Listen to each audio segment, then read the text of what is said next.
India say that they have found the cause of that deadly train disaster. More than 250 people were killed, hundreds more were hurt in the collision involving 3 trains. वो देखिए, वो बंदे क्या कर रहे हैं? ओए, अबे क्या कर रहे हो? अबे कहाँ से चल रहे हैं ये? ओए, अबे मर जाओगे। सोचिए, अपने दिन की शुरुआत इस ख्याल से करते हैं कि क्या आप काम पर सुरक्षित पहुंच भी पाएंगे। हर दिन लाखों इंडियंस, स्टूडेंट्स, ऑफिस वर्कर्स, आप जैसे लोग हमारे रेलवे सिस्टम की केओस में कदम रखते हैं, hopping they'll get through unscathed।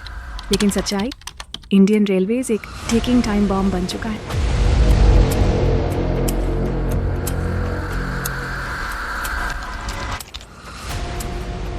हमारे देश का रेल नेटवर्क दुनिया के सबसे बड़े नेटवर्क्स में से एक है और डेली 23 मिलियन से भी ज़्यादा लोग इसका उपयोग करते हैं।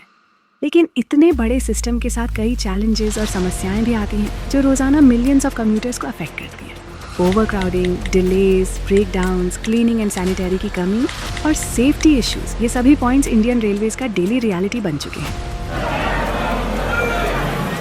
सिटीज़ जैसे मुंबई, दिल्ली और कोलकाता में लोकल ट्रेन्स लाइफ का एक एसेंशियल हिस्सा बन चुके हैं। लेकिन क्या आपको पता है कि पीक आवर्स में ये ट्रेन्स इतनी ओवरक्राउडेड होती हैं कि लोग ट्रेन के दरवाज़ों से लटके होते हैं या फुटबोर्ड्स पर बैलेंसिंग करते हैं। ये सिर्फ इनकन्वीनियंस नहीं बल्कि सीधे तौर पर लोगों की सेफ्टी को कॉम्प्रोमाइज़ करता है। एक रिपोर्ट के अनुसार मुंबई लोकल्स में 10 में से 7 लोग पीक आवर्स में अनकम्फर्टेबल और अनसेफ महसूस करते हैं। इतने बड़े पैमाने पर ओवरक्राउडिंग एक सीरियस सेफ्टी हैजर्ड है जिसे इग्नोर नहीं किया जा सकता। ये ओवरक्राउडिंग और सेफ्टी की कमी कई बार भयानक हादसों में बदल जाती है।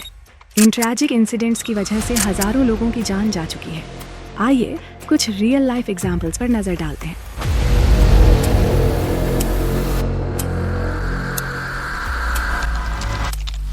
The Elphinstone stampede.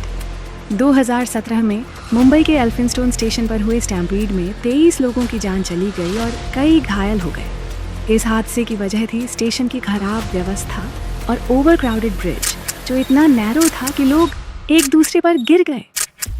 2. Kolkata train fire event. 2018 में कोलकाता की एक लोकल ट्रेन में आग लगने से पैनिक की स्थिति बन गई। इमरजेंसी एग्जिट्स की कमी और क्राउड मैनेजमेंट की खामी के कारण लोग बाहर नहीं निकल पाए, जिससे कई लोग घायल हुए। 3. Derailments and track accidents. North India में कई बार ट्रेन डीरेलमेंट हुए हैं जिनमें कई लोगों की जान चली गई। Now, officials in India say that they have found the cause of that deadly train disaster. More than 250 people were killed, hundreds more were hurt in the collision involving 3 trains. खराब ट्रैक मेंटेनेंस और outdated infrastructure इसके कारण थे। एक और दुखद घटना जो हाल ही में छठ पूजा के समय घटित हुई, उसने फिर से रेलवे की स्थिति पर सवाल खड़े कर दिए। छठ पूजा के दौरान जब भारी संख्या में लोग घर जाने के लिए ट्रेन्स पर निर्भर होते हैं, अथॉरिटीज़ ने ट्रेन्स की संख्या बढ़ाने का वादा किया था ताकि पब्लिक की भीड़ मैनेजेबल रहे और लोग सुरक्षित अपने गंतव्य तक पहुंच सकें। लेकिन ग्राउंड रियलिटी कुछ और ही थी। वादे के बावजूद पर्याप्त ट्रेन्स नहीं चलाई गई, जिससे क्राउडेड स्टेशंस और ट्रेन्स पर दबाव और बढ़ गया। इस साल 7,435 स्पेशल ट्रेनें चलाई जा रही हैं और बहुत इलेबोरेट व्यवस्था हर एक स्टेशन पे की जा रही है। जो भी किया बहुत गलत हो रहा है। इस फेस्टिवल में नया नया ट्रेन चलना चाहिए, जो कि चला भी कुछ तो बहुत महंगा है। लोग घंटों तक प्लेटफॉर्म्स पर इंतजार करते रहे और कई बार ओवरक्राउडेड ट्रेन्स में सफर करना उनकी मजबूरी बन गई। सूरत में तो एक एक दिन में 30,000 35,000 पैसेंजर्स को भी ट्रैवल करने की व्यवस्था की गई है।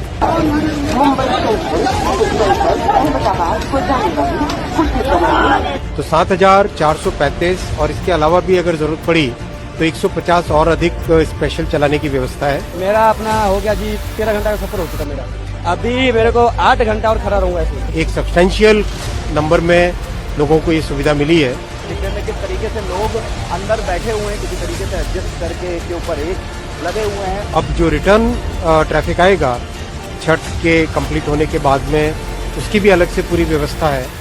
ये हालत सेफ्टी के लिए बहुत बड़ा थ्रेट बन गई। रिपोर्ट्स के अनुसार कई स्टेशंस पर इतनी भीड़ इकट्ठा हो गई कि लोगों को अपने सफर की सिक्योरिटी को लेकर पैनिक और एंजाइटी का सामना करना पड़ा। लोकल अथॉरिटीज ने एडमिट किया कि क्राउड मैनेजमेंट को लेकर प्लानिंग और एग्जीक्यूशन में गैप्स रह गए थे। ऐसी घटनाएं ये बताती हैं कि हमारा रेलवे इंफ्रास्ट्रक्चर इस तरह की हाई डिमांड सिचुएशंस को हैंडल करने में सक्षम नहीं है। अथॉरिटीज के वादे और एक्चुअल इम्प्लीमेंटेशन में फर्क आम जनता के लिए बड़ी समस्याएं पैदा करता है और ये सिर्फ एक एग्जाम्पल है। हर फेस्टिव सीजन में ये कहानी दोहराई जाती है। तो सवाल ये है कि इंडियन रेलवेज में इन समस्याओं का हल क्यों नहीं हो पा रहा।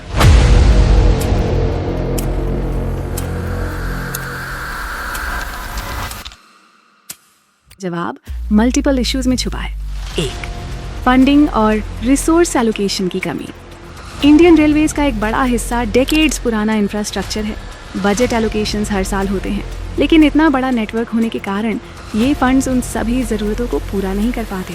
न्यूअर ट्रेन्स और मॉडर्नाइज ट्रैक्स की ज़रूरतों पर ध्यान नहीं दिया जाता। 2. करप्शन और पुअर मैनेजमेंट। रेल विभाग में करप्शन भी एक बड़ा मुद्दा है।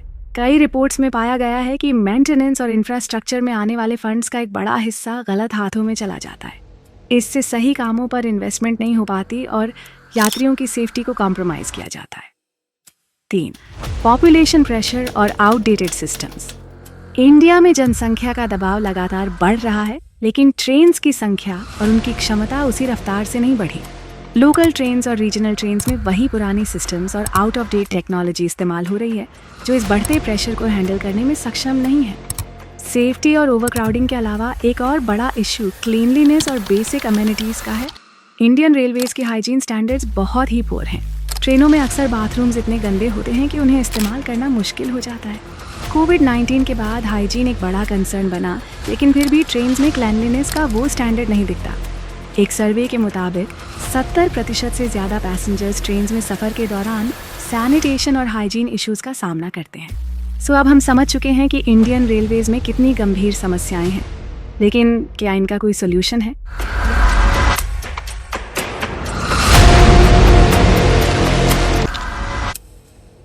यहाँ कुछ पोटेंशियल सॉल्यूशंस हैं जो इन समस्याओं को हल करने में मदद कर सकते हैं। Solution number 1, advanced safety technologies का इम्प्लीमेंटेशन।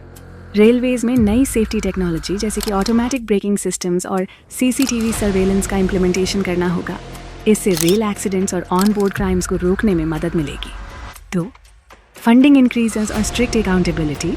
रेलवे के मेंटेनेंस और इंफ्रास्ट्रक्चर को अपग्रेड करने के लिए डेडिकेटेड फंड्स की ज़रूरत है। इसके अलावा इन फंड्स के इस्तेमाल पर ट्रांसपेरेंसी और अकाउंटेबिलिटी होनी चाहिए ताकि करप्शन को रोका जा सके। 3. अवेयरनेस प्रोग्राम्स और पैसेंजर एजुकेशन। पैसेंजर्स को सेफ बोर्डिंग और ट्रैवलिंग प्रैक्टिसेस के बारे में एजुकेट करना चाहिए ताकि लोग अपनी सेफ्टी को लेकर जागरूक हो सकें। इससे कई एक्सीडेंट्स को प्रिवेंट किया जा सकता है। 4. पॉपुलेशन कंट्रोल मेजर्स और train frequency increase. Metro cities में पॉपुलेशन प्रेशर को कंट्रोल करने के लिए मेजर्स लेने होंगे और उसी के अनुसार ट्रेन्स की फ्रीक्वेंसी बढ़ानी होगी। इससे ओवरक्राउडिंग को कंट्रोल किया जा सकता है। इन सब के अलावा पॉलिसी लेवल पर भी कुछ चेंजेस लाने की ज़रूरत है। इंडियन रेलवेज को प्राइवेटाइजेशन, मॉडर्नाइजेशन और फॉरेन इन्वेस्टमेंट के लिए ओपन करना चाहिए ताकि नई टेक्नोलॉजीज़ और मैनेजमेंट प्रैक्टिसेस को अपनाया जा सके। उदाहरण के लिए जापान की शिनकानसेन और यूरोप की हाई स्पीड ट्रेन्स ने अपने सेफ्टी स्टैंडर्ड्स को इम्प्रूव करने के लिए प्राइवेटाइजेशन और एडवांस टेक्नोलॉजी का सहारा लिया। डेवलप्ड नेशंस में प्राइवेटाइजेशन ने उनके रेल सिस्टम्स को और एफिशिएंट और सेफ बनाया है। इंडियन रेलवे सिर्फ एक ट्रांसपोर्ट सिस्टम नहीं है, ये करोड़ों लोगों के डेली जीवन का हिस्सा है। अगर हम इसे बेटर और सेफर बनाना चाहते हैं तो हमें एक कलेक्टिव एफर्ट की ज़रूरत होगी। हम सभी कम्यूटर्स को जागरूक होना होगा और रेल अथॉरिटीज़ से बेहतर सर्विसेज की डिमांड करनी होगी। अगर आप इंडियन रेलवेज पर डिपेंड करते हैं तो इस वीडियो को शेयर करें ताकि ये मैसेज हर एक कम्यूटर तक पहुंचे।